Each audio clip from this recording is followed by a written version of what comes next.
ಆತ್ಮೀಯ H16 news ಅರ್ಥಾತ್ ಸೀತಾರಾಮ್ ನ್ಯೂಸದ ವೀಕ್ಷಕರೇ, ನಾನು ನಿಮ್ಮವ ಎಂ ಆಯುಧ ಮಲ್ಲಪ್ಪ ಜೊತೆ ಅವರು. ತಾವು ಈಗ ಸುದ್ದಿಗಳ ಲೋಕಕ್ಕೆ ಎಂಟ್ರಿ ಹೊಡಿತಾ ಇದ್ದೀರಿ. ಈ ಸುದ್ದಿಗಳನ್ನು ಪ್ರತಿಯೊಂದು ನೋಡೋ ಜೊತೆಗೆ ನಿಮ್ಮ ಅಭಿಪ್ರಾಯಗಳನ್ನು ಹೊಸ್ತಾ ಇದೆ. ಯಾಕಂದರೆ ಈ ಸುದ್ದಿಗಳು ನಿಮಗಾಗಿ, ನಿಮ್ಮ ಬದುಕಿಗಾಗಿ, ನಿಮ್ಮ ವೈಚಾರಿಕೆಗಾಗಿ, ನಿಮ್ಮ ತಿಳುವಳಿಕೆಗಾಗಿಯೂ ನಿಮಗೂ ಗೊತ್ತು, ಜೊತೆಗೆ ನಮಗೂ ನಿಮ್ಮೊಂದಿಗೆ ಇದೊಂದು ಮಾತಾಡುವಂಥ ಜೊತೆಗೆ ಸುದ್ದಿಗಳನ್ನು ಬಿಡುವಂಥ ಕೆಲಸ. ಈ ಕೆಲಸದಲ್ಲಿ ನಾವು ನಿಮ್ಮೊಂದಿಗೆ ಇದ್ದೀವಿ ಅಂತ ಹೇಳ್ತಾ ನೋಡ್ತಾ ಇರಿ ಸುದ್ದಿಗಳನ್ನು. ಆಕ್ಸಿಡೆಂಟ್ಸಲ್ಲಿ ಸಾವು ನೋಡಿರ್ತೀವಿ, ನಮಗೆ ಗೊತ್ತು. ಒಂದೊಂದು ಇನ್ಸಿಡೆಂಟು ನಿಮ್ಗೆ ಹೇಳ್ತಾ ಹೋದರೆ ನೀವು ಅದನ್ನು ಈಗ ನಿಮ್ಗೆ ಅರ್ಥ ಮಾಡ್ಕೊಳಕ್ಕಾಗಲ್ಲ. ಪೊಲೀಸವ್ರಿಗೆ ಗೊತ್ತು ಏನು ಕಷ್ಟ ಅಂತ. ಯಾಕಂದರೆ ಎಲ್ಲೋ ಯಾರ್ದೋ ಹೆಣ ಬಿದ್ದಿರ್ತದೆ, ಯಾರು ತೊಗೊಂಡೋಗೋದು? ನಾವೇ ತಾನೇ, ಬೇರೆಯವ್ರು ಬರ್ತಾರೆ. ನಂಬರ್ 1 ಅಂತ ಕಡ್ಡಾಯ ಅಂತ ಅಲ್ಲ, ಹೆಲ್ಮೆಟ್ ಯಾವಾಗಲೂ ಕಡ್ಡಾಯನೇ. ಯಾಕಂದರೆ ಈ ಮನವರಿಕೆ ಆಗಲಿ ಅಂತ ನಾವು ಇಷ್ಟೊಂದು ನಮ್ಮ SP ಸಾಹೇಬರು ಮನವರಿಕೆ ಆಗಲಿ, 1 ತಿಂಗಳು, 2 ಮಂತ್ಸ್, 3 ಮಂತ್ಸ್ ಒಂದು ಪೈಲಟ್ ಪ್ರಾಜೆಕ್ಟ್ ಎಲ್ಲರಿಗೂ ಹೇಳೋಣ, ಎಲ್ಲರಿಗೂ ಒಂದು ಮನವರಿಕೆ ಮೂಡಿಸಿ ನಾವು ಅದನ್ನು ಇಂಪ್ಲಿಮೆಂಟ್ ಮಾಡೋಣ ಅಂತ. ಇನ್ನೊಂದು ಕಾರಣ ಅದಕ್ಕೂ ಹೇಳ್ತೀನಿ. ಕೋಲಾರ ಜಿಲ್ಲೆ ತಗೊಂಡ್ರೆ ನಮ್ಮ ರಾಜ್ಯದಲ್ಲಿ 8ನೇ ಸ್ಥಾನ ಪಡೆದುಕೊಂಡಿದೆ 2 ವೀಲರ್ ಆಕ್ಸಿಡೆಂಟ್ಸಲ್ಲಿ. ಯೋಚನೆ ಮಾಡಿ, ಅದರಲ್ಲಿ ಎಷ್ಟು ಡೆತ್ಸು? 279. ಈಗ ಒಂದು ವೆಹಿಕಲ್ ಬರುತ್ತೆ, ನಿಮ್ಮ ಬಾಡಿ ಮೇಲೆ ಹರಿದು ಬಿಟ್ಟರೆ ಏನು ಮಾಡೋಕ್ಕಾಗಲ್ಲ. ಟಚ್ ಆಗಿ ಬಿದ್ದಾಗ, ಎಳ್ಕೊಂಡು ಬಿದ್ದಾಗ ಎಷ್ಟು ಜನ ಹೋಗಿದ್ದಾರೆ ಸೇಮ್ ಇವರು ಮಗನ ರೀತಿಯಲ್ಲಿ, ಅದನ್ನ ಲೆಕ್ಕ ಹಾಕೊಳ್ಳಿ ನೀವು. ಏಟಾಗಿರೋದು ಲೆಕ್ಕ ಹಾಕೊಳ್ಳಿ ನೀವು. ನಾವೇನಕ್ಕೆ ಈ ರೀತಿ ಕಾಳಜಿ ವಹಿಸಿ, ಏನಕ್ಕೆ? ಅದು ನಿಮ್ಮ ಜೀವ, ನಮ್ಮ ಜೀವನ. ಸ್ವಲ್ಪ ನೀವು ಅದನ್ನ ನೀವೆಲ್ಲರೂ ಅತ್ಯಂತವರು ಖಂಡಿತವಾಗ್ಲೂ ನಿಮ್ಮ ಜವಾಬ್ದಾರಿಯನ್ನು ಅರಿತು, ನಾನು ಯಾವತ್ತೂ ಕೂಡ ಶಿಕ್ಷಣ ಕ್ಷೇತ್ರಕ್ಕೆ, ನಾನು ಈಗಾಗಲೇ ನಮಗೆಲ್ಲಕ್ಕೆ ಬಾರಿ ಶಾಸಕ ಆಗಿ ಬಹುಶಃ 13ನೇ ವರ್ಷದ ಇಂಥ ಒಂದು ಸಮಾರಂಭವನ್ನು ನಾನು ಉದ್ಘಾಟನೆಗೊಳಿಸ್ತಾ ಇದ್ದೇನೆ, ಜೊತೆಗೆ ಭಾಗವಹಿಸ್ತಾ ಇದ್ದೇನೆ. ಏನು ಸರಿಪಡಿಸದೆ ವ್ಯವಸ್ಥೆ ಪ್ರೋತ್ಸಾಹ ನೀಡಿದರೆ ಮಾತ್ರ ಇಲ್ಲ, ಅಧಿಕಾರ ಸಂದರ್ಭದಲ್ಲಿ ಏನು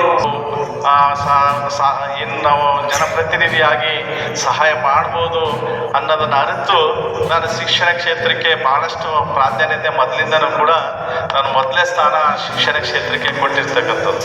ಬಹುಶಃ ಎಲ್ಲ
Actually, they're going to find that is pertaining to my topic.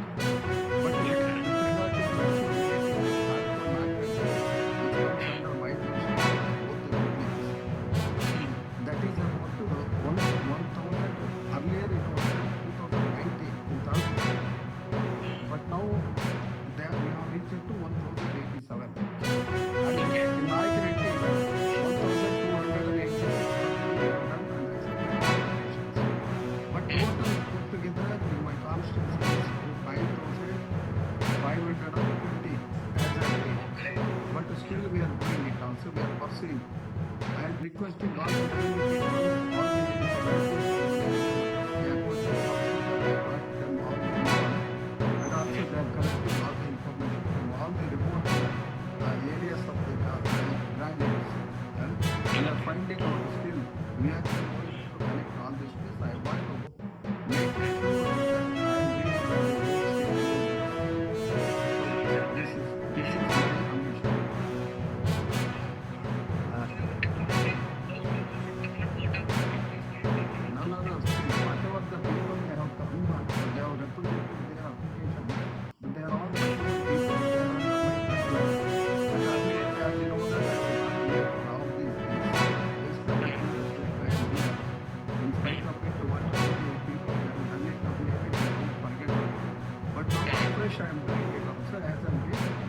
ನೋಡ್ರಿ, ನಿಮ್ಮ ಕಚೇರಿಲಿ ಒಬ್ಬ ಅಧಿಕಾರಿ ಇದ್ದಾನೆ, ಅಧಿಕಾರಿಗೆ ದುರಹಂಕಾರ ಬಿಟ್ಟು ಕೆಲಸ ಮಾಡ್ಲಿಕ್ಕೆ ಹೇಳಬೇಕು.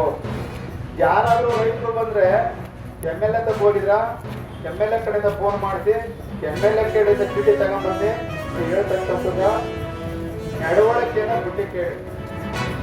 ಹೇಳ್ದಲೇ ಇದ್ರೆ ನಾವೇ ಕಾನೂನ ಕೈ ತಗೋಬೇಕಾದ ಪರಿಸ್ಥಿತಿ ನಿರ್ಮಾಣ ಆಗ್ತದೆ. ಆಗೋದು ಬೇಡ, ಜಾತಿ ರಾಜಕಾರಣ ಮಾಡೋದು ಬೇಡ. ಅದು ಬಿಟ್ಬಿಟ್ಟು ರೈತರ ಪರವಾಗಿ ಕೆಲಸವನ್ನ ಮಾಡಬೇಕು. ಆ ಅಧಿಕಾರಿ ಯಾರು ಅಂತ ನಿಮಗೆ ಗೊತ್ತಿರ್ತದೆ, ಗೊತ್ತಿಲ್ಲ ಅಂತಂದ್ರೆ ನನಗೆ ಫೋನ್ ಮಾಡಿ, ನಾನೇ ಆ ಅಧಿಕಾರಿ ಯಾರು ಅಂತ ಹೇಳ್ತೀನಿ. ಅದಕ್ಕೆ ಸರಿಯಾದ ಪಾಠವನ್ನ ನಾವು ಮೇಲ್ಪಟ್ಟ ಅಧಿಕಾರಿಯಾಗಿ ಮಾಡಬೇಕು. ರೈತರಿಗೆ ಈಗ ಮುಂಗಾರು ಏನು ಸಿಗ್ತಾ ಇದೆ, ಸಹಾಯಧನ ಯಾವ್ದು ಬರಬೇಕು, ಏನೇನು ಬರಬೇಕು, ಟ್ರ್ಯಾಕ್ಟರ್ಗೆ ಸಬ್ಸಿಡಿ ಬರಬೇಕು, ಇವೆಲ್ಲವೂ ಕೂಡ ಏನು ಅನ್ನೋದು ಸ್ವಲ್ಪ ಮಾಹಿತಿಯನ್ನು ಮಾಧ್ಯಮದ ಮುಂದೆ ಕೊಡಬೇಕು ಅಂತ ನಾನು ಪ್ರಾರ್ಥನೆ. ಆದ್ಮೇಲೆ ಎಲ್ಲ ಸುದ್ದಿಗಳನ್ನು ನೋಡಿದ್ರಲ್ಲ, ಏನು ಅನಿಸ್ತು ನಿಮಗೆ? ಇದರಲ್ಲೇ ನಿಮ್ಗೆ ಲೈಕ್ ಆಗಿರ್ಬೋದು, ಡಿಸ್ಲೈಕು ಆಗಿರ್ಬೋದು, ಕಾಮೆಂಟ್ ಬೇಡಪ್ಪ ಅಂತೂ ಅನಿಸಿರ್ಬೋದು, ಕಾಮೆಂಟ್ ಮಾಡಬೇಕಪ್ಪ ಅನಿಸಿರ್ಬೋದು, ಶೇರ್ ಮಾಡಬಾರ್ದಪ್ಪ ಅನಿಸಿರ್ಬೋದು, ಅದು ಮಾಡಬೇಕು ಅನಿಸಿರ್ಬೋದು. ಏನಾದರೂ ಆಗಲಿ ಶೇರ್ ಮಾಡ್ತಾಯಿರಿ, ಈ ನ್ಯೂಸ್ಗಳನ್ನ ಹಂಚ್ತಾ ಇರಿ, ಜೊತೆಗೆ ಇದಕ್ಕೆ ಸಬ್ಸ್ಕ್ರೈಬ್ ಆಗ್ತಾಯಿರಿ ಅಂತ ಹೇಳ್ತಾ H60 ನ್ಯೂಸ್ ಅರ್ಥಾತ್ ಹೇ ಸೀತಾರಾಮ್, ಇದು ಸತ್ಯದ ಕೈಗೆ ನಡಿ. ವಂದನೆಗಳು.